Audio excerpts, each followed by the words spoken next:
Grow your sales with drunk emails.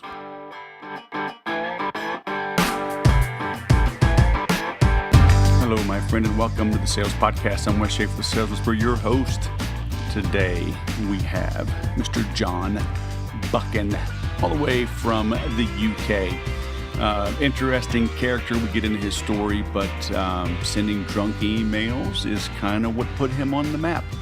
So you're in for a treat. He was a real inspiration. We're actually working together now, putting our heads together to do a live event in late November when I'm out there. I'm going to be seeing my son, who's studying in London this semester, before I head over to Slovenia to deliver a keynote and a breakout session the last couple days of November. So that's how good of a dude this dude is. So sending drunk emails, they've always said, I don't know if it was Fitzgerald or Hemingway, one of those guys, they said, write drunk and edit sober. But Jon, he writes drunk and doesn't edit and hits send, and it worked.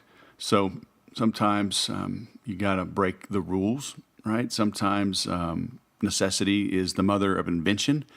And so you'll hear that story and get inspired as well in today's episode. If you have more questions, if you would like to continue the inspiration and have a true dialogue, visit us at theimplementors.com. It's my free Facebook group. Come on out there and ask your questions and hang out. Let me know that you're there. If you are looking for even more one-on-one training or at least small group training, or you can ask your questions and get even deeper answers and resources to my library of tools, 41 videos, developing workbooks over 70, almost 80 pages now, and supplemental content, different templates, things you can use to grow your business, as well as live weekly interactive recorded calls. Head on over to makeeverysale.com. You have full access for an entire month for $47. I send you my book. I send you my sales training flashcards, my 2 CDs, some other little goodies I won't mention, all for $47. And then at the end, you're kicked out if you don't renew. It's not an auto forced continuity. You have to manually, physically click on and accept it to remain. So check that out, makeeverysale.com. Now let's learn how to send drunk emails. Jon Buchan, all the way from, what is it, South London? Wimbledon? Wimbledon, is that what you said? Indeed. Welcome to the Sales Podcast, man. How the heck are you? I'm wonderful, man. Thank you very much for having me. So, the charm offensive, the drunk cold email that changed my life. What's going on? Ooh, thank goodness for mute, big old loud sneeze. So I moved to London in 2006, and I used to work for digital marketing agencies.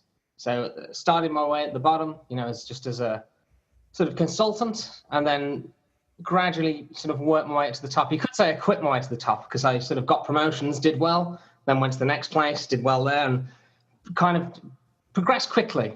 And then I really wanted my own agency. I thought there was some kind of things that agencies did with their clients that they weren't scammy, but when something is like, this just makes me uncomfortable. And sometimes, you have to do those things. But I was like, I'd love to run an agency where I was never uncomfortable when I was dealing with clients.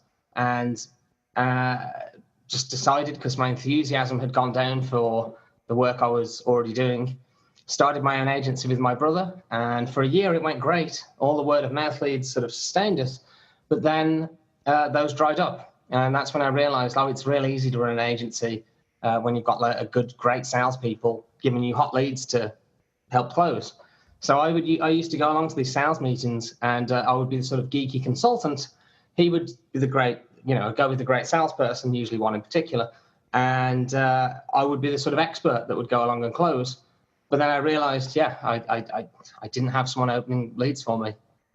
So I had payroll at that time, had people that I had to, pay their salaries. So I wrote this email. I got blind drunk, and I wrote this completely absurd cold email to very senior marketing people at very big brands like Red Bull and Symantec, Hewlett Packard. And to my amazement, in the morning after, I decided it was still a good idea to send this on. And to my amazement, it worked. I got all of these amazing responses saying, this is the best cold email I've ever received. Or I never reply to these. I get hundreds of them a week, but I had to reply to yours. And my personal favorite, which was just my colleague forwarded me your spam email, and we would like to meet you to discuss opportunities. And that's when I realized that I'd kind of found something, because the more I sent this email, the more opportunities came my way. And I was clever by accident. And just recently, I started my Facebook group. Well, last year, I started a group about my weird approach to new business. And that's why I'm talking to you now. So how did you have the email addresses of these big companies? I think at that time, this was like 2012, there's a company in the UK called Electric Marketing, where you can get data based on your requirements, or you can just use LinkedIn. And I used to compile lists of clients that I'd like to work with. And then I could get that data using various tools, and then just put it into some very, very sort of basic cold email software that I had at the time. So it was, did you send it as a bulk and merge it, or did you individually copy and paste and send it? Yeah. So I'll be honest, and I've listened to this podcast, so I know that you appreciate the one-to-one approach. When I first started doing it, I'll be completely honest, it was bulk, and it would work because it was so different, right? What everyone else was getting. Now I keep telling people to email less people, find people you really want to work with, and personalize. You can use the charming, funny tactics, and when you combine that with personalization, that's the most powerful thing you can do. But when I first started, it was a bulk because I was just desperate. I was like, I just need to get... And it worked very well. And I will be honest, you can do well still sending this at bulk just because it's so different. But I think long-term, personalization, picking the clients you want to work with, and adding that extra degree of personalization is the most effective way, definitely. So were you blind, blacked out drunk, or just inhibition-free drunk?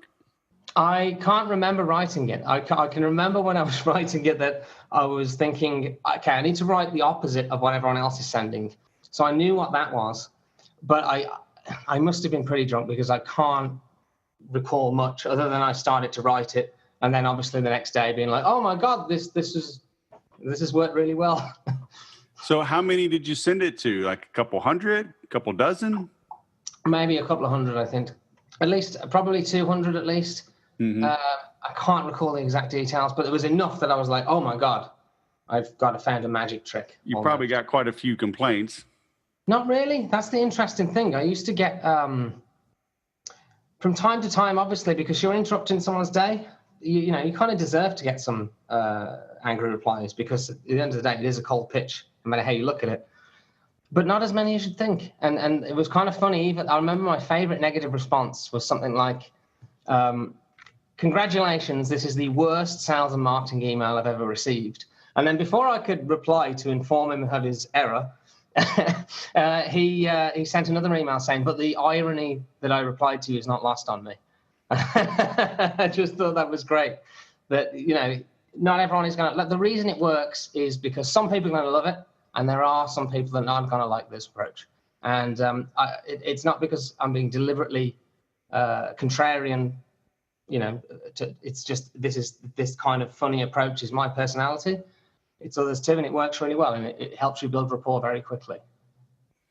And do you have like members in your group or training? Do they grab that same email and send it, or do you just teach them how to relax and send their own unique message? So there's a few different types of people.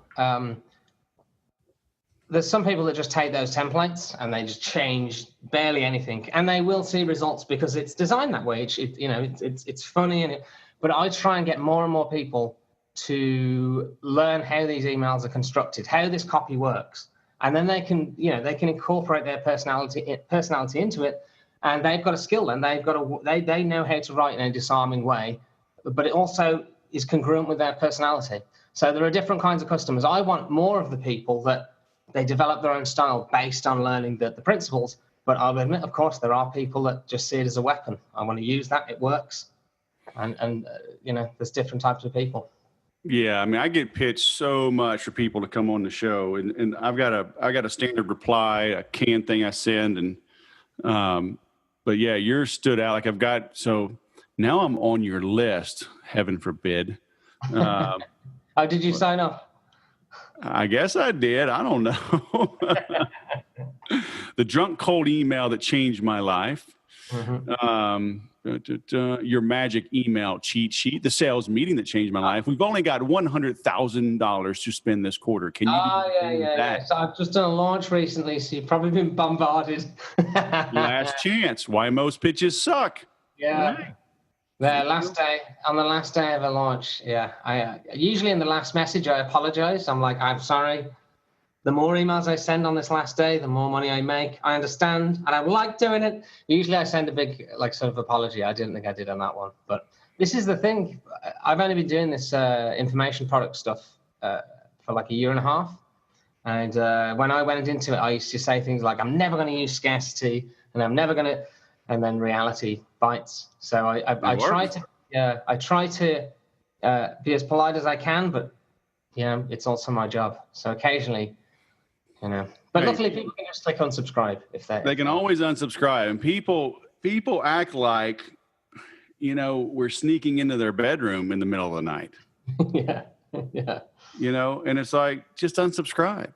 And and I was guilty of that. I'm emailing my list more and more, and I'm ratcheting it up. It's like I was too nice to people for too long, and I kind of had an approach where I had my lead magnets and what my offer, and people knew me, and the stuff I was selling was really good, and I was really good at it.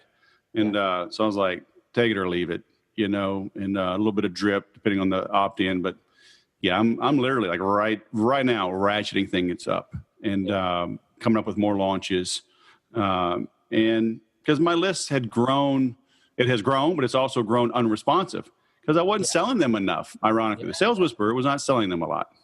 But because I didn't want to be that pitchy, cheesy guy. And I'm still not that pitchy, cheesy guy, but I will make them an offer. I'll give them something. I'll give them a chance to buy from me and more affiliate marketing. People come to me. I've got the CRM Sushi podcast, and people come to me because they know I shoot straight, right? I'll dig in. If something sucks, I'll say it sucks. If something's good, I'll say here, it's good. And here's why. And so that's okay. I'm happy to get a commission for helping people sort through the 12 million different pieces of junk out there to find the 7 that work, How are you enjoying the running the podcast? Is it still exciting you and interesting you as much as it when you started? Hey, listen, you Brits, this is my interview, okay? I ask the questions around here. You understand? All right, man. I was just trying to take the pressure off myself. Yeah. You're trying to turn the tables. I don't understand what you're doing, man. Damn it. Oh well. So, all right.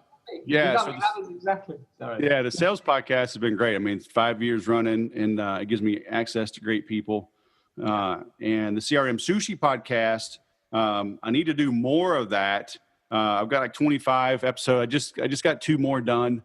I haven't focused on that as much, and I'm ratcheting up a new team of VAs that can take more off my plate because I was doing too much. And so they're doing more and more, and that lets me create more content.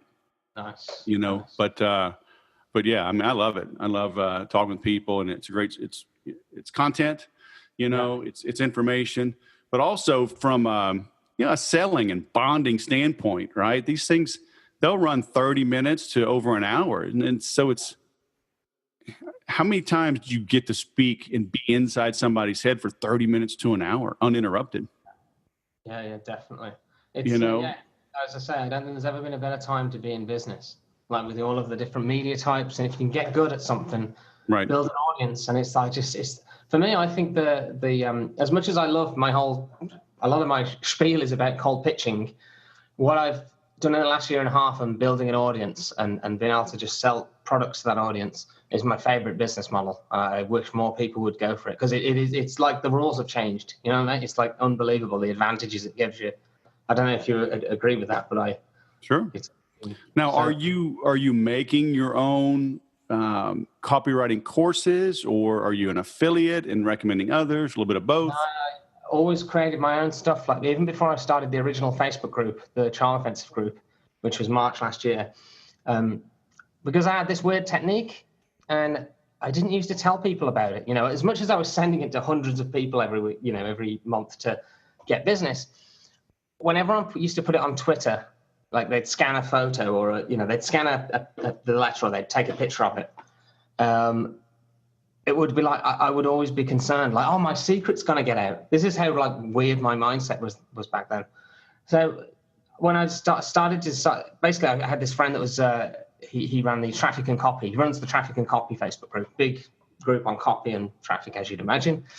And I posted in there asking people if people would like to read a draft of my ebook, which was basically this tiny 36-page draft, basically going through line by line this cold email I sent to get all these meetings with these massive brands. And the reception was amazing. People were like, yeah, no one has ever written about this type of copywriting before. Because everyone writes about direct response, which is about people getting to click buy. My approach is about get people to click reply or to get a reaction. And it's a very different way of writing. So I launched that ebook, and then that's what made me launch the group. That's when I realized I sort of had something. I forgot my original question there. I was on the way to it, but I don't think I answered your question. Yeah, I was asking about, do you make your own programs and products? Oh, yeah, indeed. Are you an affiliate of others? Yeah, so I started from that initial ebook. It got these great results for people. They used to email me saying how, and show me screenshots of the responses they had. And that's when I started the group in March last year. Started seeing that, loads of other people use this technique and it worked. And that's when I started building my own programs. So I had the ebooks, then template packs, courses, and now I've just got a subscription because I've just created so much stuff. People can subscribe to all of it for a monthly fee. That's what I do. So why was the first thing that you did was launch a Facebook group? Just because I'd seen my friend Charlie. When I used to run an agency, I don't know how I met him originally, but I taught him how I did this cold email stuff. And then he showed me he'd started a Facebook group and he got like 25,000 people in there. And I saw how he was doing well off it. And I was like, I could try that. And just on a whim, I'd just gotten out of some bad circumstances in my life. And just it gave me sort of, the oomph, the spirit to go for it. I just started this group on a whim and it took off. It seems like a lot of people want to write in this more honest, normal way of, more honest way of writing. So that's what made me do it.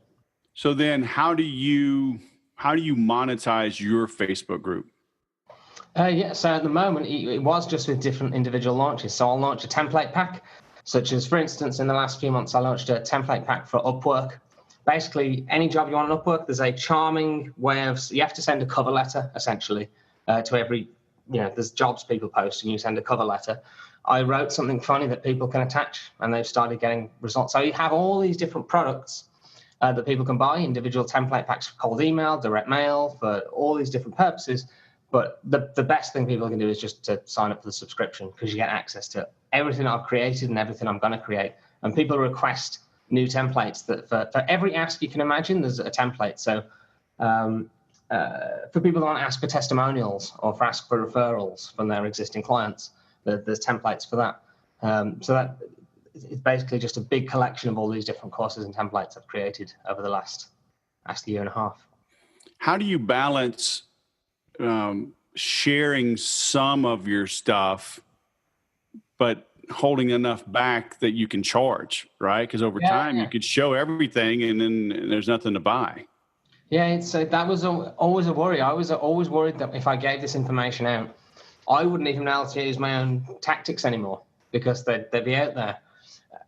The more and more I've done this, the more I've realized is that you can give pretty much everything away, but some people would always want more. So my copy is out there. You can, if you search for the hashtag Found the Ferret on Twitter, you'll see copies of my original letter. Found the what? Found the Ferret. Like the animal. Yeah, so it's my original email had a picture of a ferret with bunny ears. Oh yeah.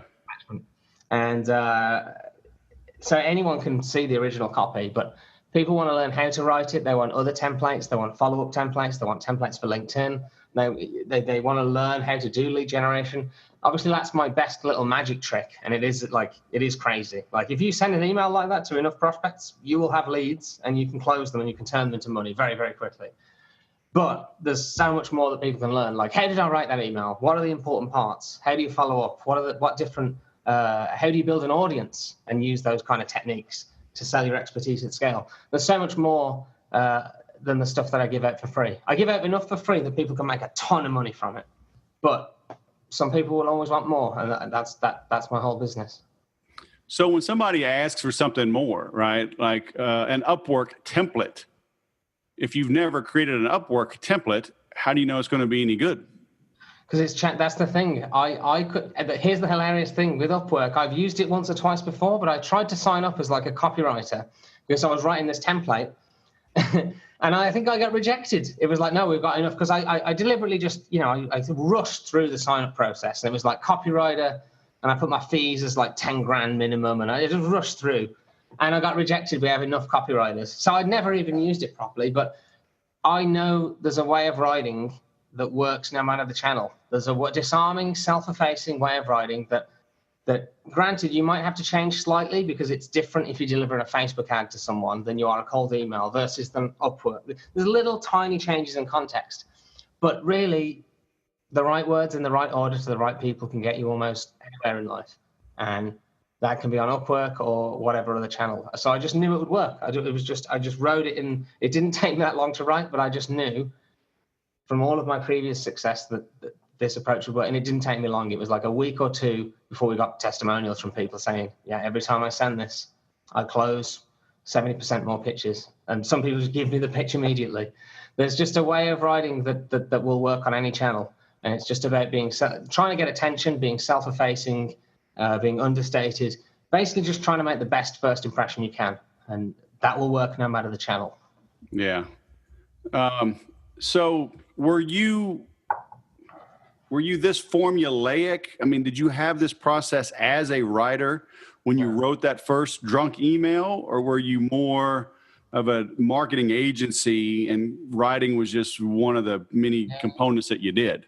Yeah, no, I was never a writer. I never studied copywriting, which is probably why I wrote something like that, because I didn't know to use, sales hooks and all these things, copywriting hooks. What I knew was I used to start listening to stand-up comedy, to sitcoms, to funny movies, from the age of like 4 till 16, that's what I'd watch. So when I came to write that email, it wasn't the copywriting hooks that came out, it was joke formulas. Like there's a thing called the triple.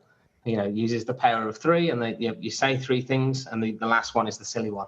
There's little joke formulas that I just built up from being obsessed with comedy, and that's what came out.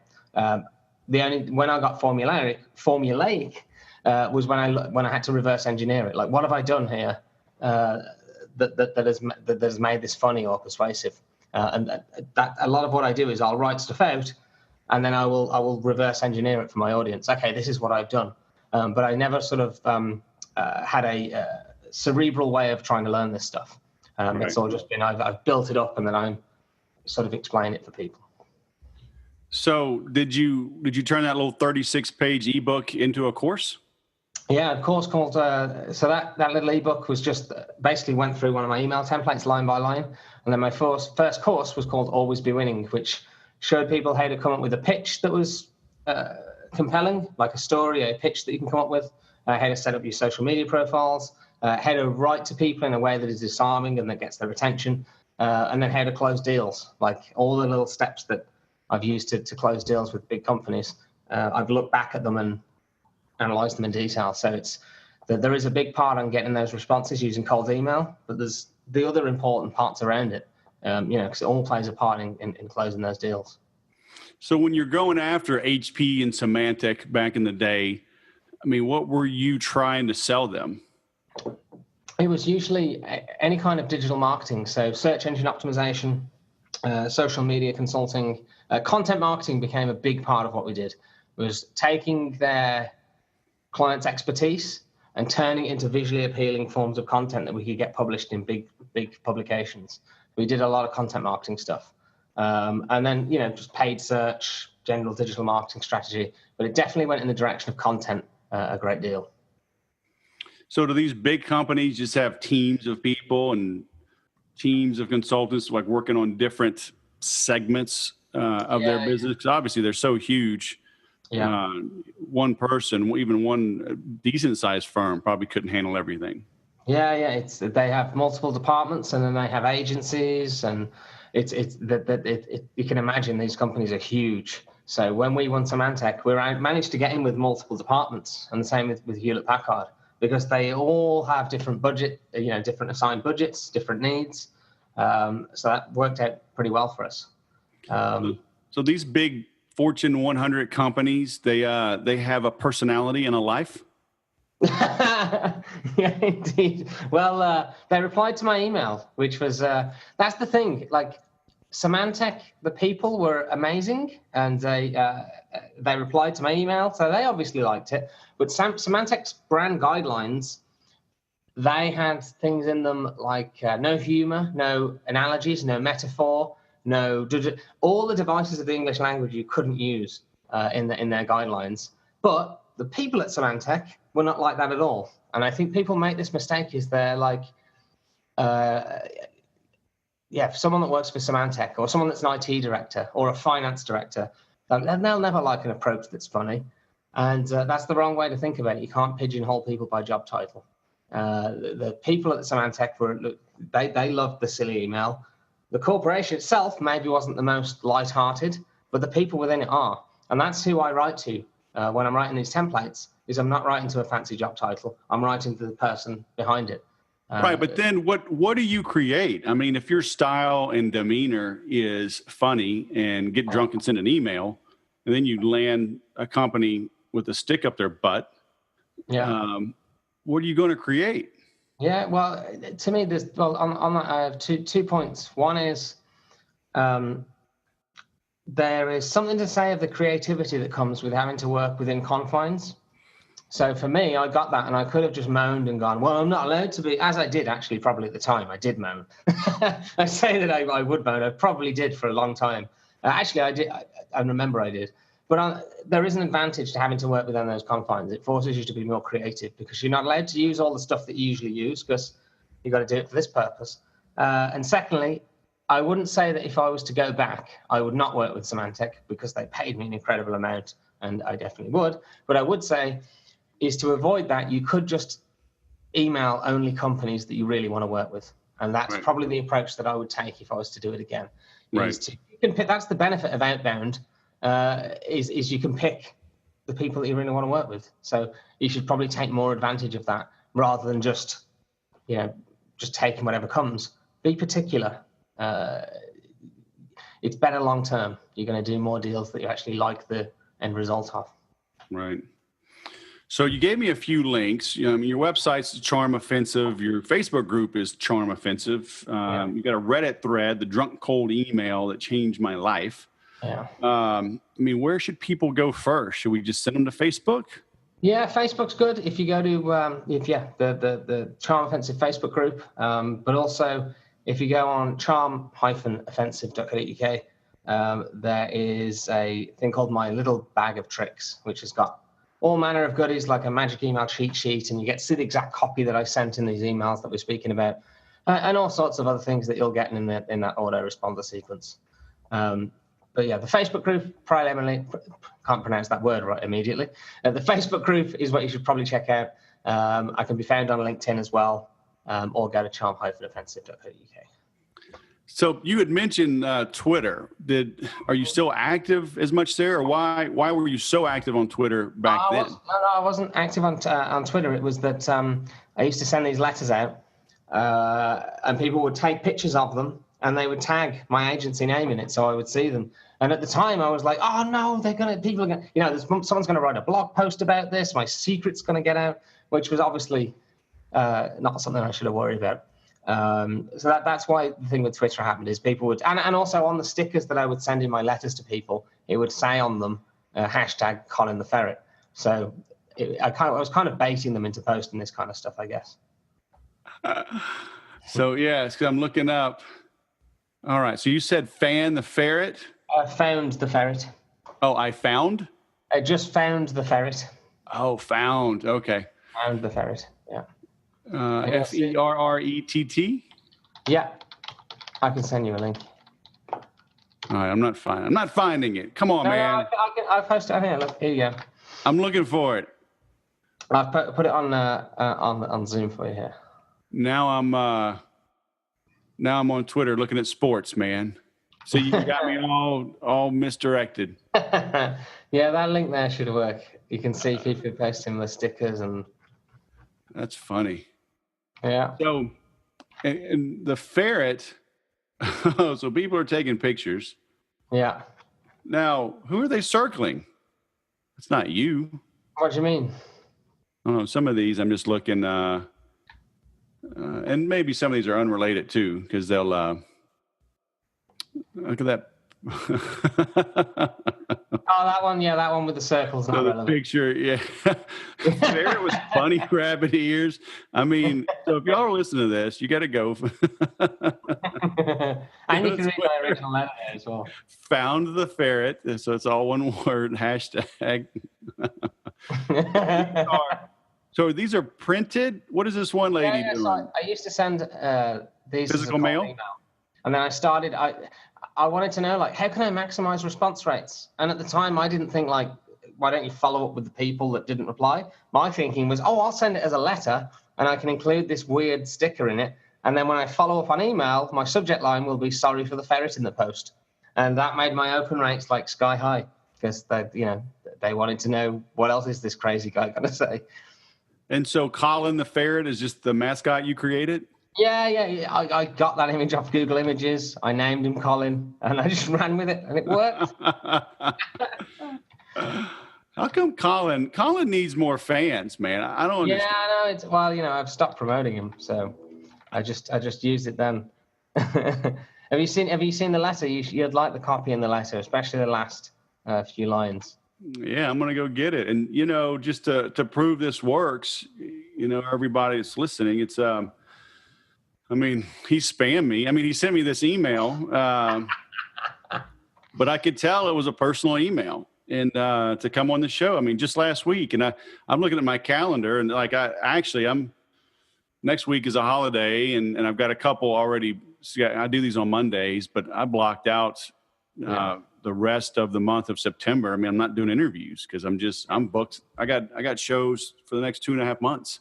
Nice. And I get this message, and it's like, it cut through the clutter, and it works. And I'm always telling people. I was interviewed last week, and I was telling people, on that interview, he asked me, like, what's something people forget or don't realize or overlook? And it's the fact that there's a human being on the other end of the screen. Yeah. That's the thing, is you can make every interaction matter. And that's the basis of my sales training program. Make every sale, because there's a bunch of interactions. Yeah. To make any sale, you have to make every sale. Yeah. Right. Every little one you progress through there, and that's the concept. It's a culmination of loads of different persuasive elements. You're trying to win loads. You're trying to get an extra little, optimize every little interaction, and you can, right, with experience and knowing what you're doing. Definitely. I remember years ago, I was at a trade show with a friend of mine here in town, and he said something. It was like, CEOs fart. I was like, it took me a second. Like, basically, he's saying that they're humans. Yeah. But even these people at Symantec, corporate, they water stuff down. But the individuals, because I've always said too, all business is personal. Yes. I had a 10-month gig with Dell years ago, and it was a huge contract. But Dell didn't write the check to the sales whisperer. A human being signed that check to me. It's the people behind the job title. Right. That with these emails, we're writing to the person that has some embarrassing music they listen to, some guilty pleasures. They watch some really cheesy movies with their family. They've probably got a few stories about when they tried to climb into their own shoe when they were drunk one time. They have all of these, and when we're writing to people, we're almost writing as if they're these job titles, they deserve to be on a pedestal. And, and people are scared to put even a smiley face when really just write to people as people. They're people first, professionals second. Yeah. And you can write to the person behind the job title. Yeah. For sure. It's very I'm writing that down. Nice. People first and professionals second. Hashtag show notes. Man, very nice. All right. So we will send people. So I'm linking to all of those. I'm going to go get the magic bag of tricks. Awesome. I'm already getting your emails. I joined your Facebook group. Oh, yeah. So very nice. Because this is, it comes at a good time. Because I've always had personality in my writing, but I'm going to put more in it. Definitely, man. Well, yeah. You'll definitely see dividends from it. I can't believe got to listen to some Brit teach me stuff, man. I mean, hundreds of years ago, we broke apart from you. Okay, y'all were too stodgy. You were too stuck in your ways. Okay, But we're still charming. You can't resist. Offensively charming. Okay, so I understand the duality there. Indeed. But I love America, man. I'm a huge fan. I want to come over and do some like part business, part have fun stuff later in the year. Because I've always wanted to visit. I'm kind of obsessed with America. So I need to visit later in the year. Come to Cali. I'll show you around. But I'll be in London November 22nd to the 27th. Awesome. Well, so mark your calendar. We're gonna get drunk and we're gonna send some emails. We're gonna go live. We're going to send some emails live. We're going to send some emails. Because I fly out on Thanksgiving Day, so that's a Thursday. I'll get out there at night. So I mean, we could just start sending emails Thanksgiving Eve in America, And I just remembered I did an email on the day after Thanksgiving. Was it Thanksgiving? No, it was either Thanksgiving. It might have been Thanksgiving. No, it wasn't. It was Independence Day. It was the day after Independence Day, and it was from a Brit. It was from a British marketing consultant, and it was some line about invasion that I wish I could remember now, and that's what I opened with, and it did really well because it was just timely, and we made a joke about. I know you've just celebrated getting rid of Brits, but I'm in your inbox. I'm invading your inbox or something like that. Nice. I just thought it was cute and people seem to like. Yeah, because you really can't. You can tie anything to anything. You just got to open your brain a little bit. Yeah. You can make you can make anything interesting with the right words. You can make. Yeah, and I usually don't know what the heck I'm going to write about. Like I know the thing that I want to drive traffic to. Yeah. I'll come up with the headline. And then I just start going. Yeah, the same here. I just start writing. People are like, "How do you come up with it?" And I was like, I just start writing, and it might not be very good, but eventually I'll hit on something. Yeah. Oh yeah. I'll rewrite it, move paragraphs around. Yeah. But most of it's just like it's because you're writing, right? Right. That's good. Got to start. Most people don't start. They don't start anything. Yeah. Yeah. Let alone writing. Addicted when it starts going well. Oh yeah. You got to get that first. Yeah, I get cranky if I'm not creating some content for too long. I get kind of irritable. Same here, man. I'm just endlessly curious, and it interests me. Right. I love doing it, and I think that's probably the best system for success. Is if you can be curious, if you're genuinely interested in something, it doesn't feel like work, and that's definitely benefited me. Very cool. All right. We will link to everything. So it's Jon with no H. No H. No H. Zippier. Far zippier without the H. Zippier. It's just like cuts to the chase. No H. Cuts to the chase. Buchan. People don't have time these days for a Jon with a H. And your name sounds like Buck, but it has no K. What's going on? And you move the H to the Buck. I don't understand. I'm sorry, man. I didn't come up with the name. Yeah, I'll probably second thought. I'm gonna just hit delete on this episode. Yeah, great talking to you. By the way, I've not whispered at all on this podcast. Listen, man. Look, let's clear something up. And we're still recording. This is going to be in the show. Everybody, listen. The whisper is the result, okay? It's not the method. If I got to smack you across the head, I will do it as part of the whispering process, okay? It's the end result. Yeah. So it's not the methodology. I like it. Are we clear? We're clear. Okay. I don't want you to be surprised on November 22nd when we're at the pub and there's no whispering going on. You're like, this is the loudest SOB I think I've ever met. Damn ugly Americans, Texan no less. Good grief. Quiet that guy down. It's going to be interesting. Keep the cameras rolling. Yeah, man. Yeah, I'm up for it, man. We'll go live and hopefully not ruin both of our reputations. Well, like Groucho Marx said, I won't be a member of a club that'll have me. So it's, yeah, definitely. No such thing as bad press. All right, man. Jon Buchan all the way from the UK, South London. Thanks for coming on the Sales Podcast, man. It's been awesome. Thank you very much, man. Thank you. Cheers. There you go. Told you you'd be in for a treat. I love the way that, he's just honest, right? Forthcoming, lays on the line, sent the bulk email. He's amended his process a little bit. And, that's what you have to do. That's the dichotomy of business. You stick with what works while you constantly test against it. You modify what's working. Small changes. You don't go change 18 different things about your ad campaign and then try to figure out why it's better. You change one thing. You change the headline. You change the font. You change the color. You change one image. You change the caption. And you iterate. And then you find small little ways to improve what's working.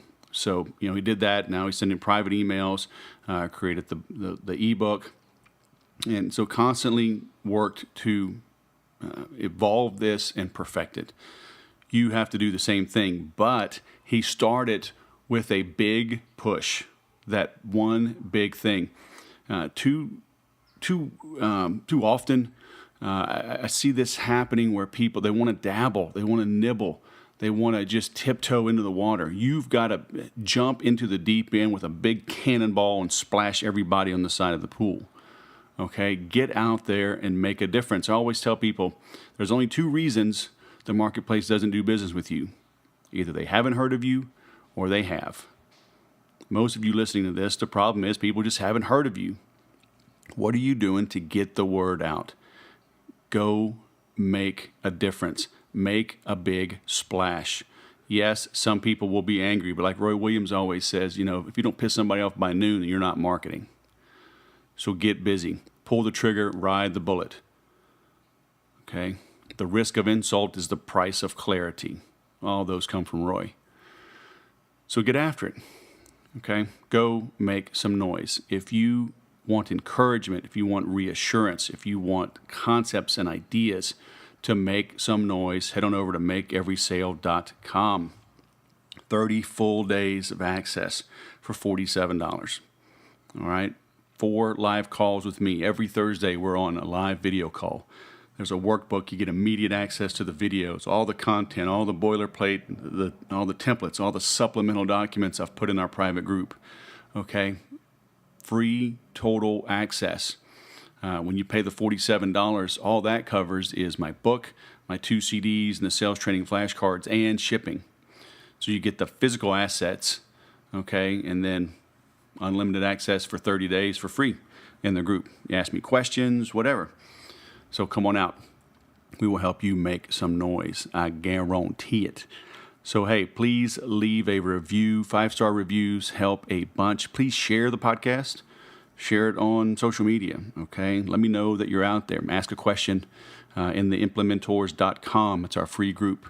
And come to the website, okay? Leave a question there. I'm happy to answer them, time permitting, but I usually have time. So please do that. Now go sell something.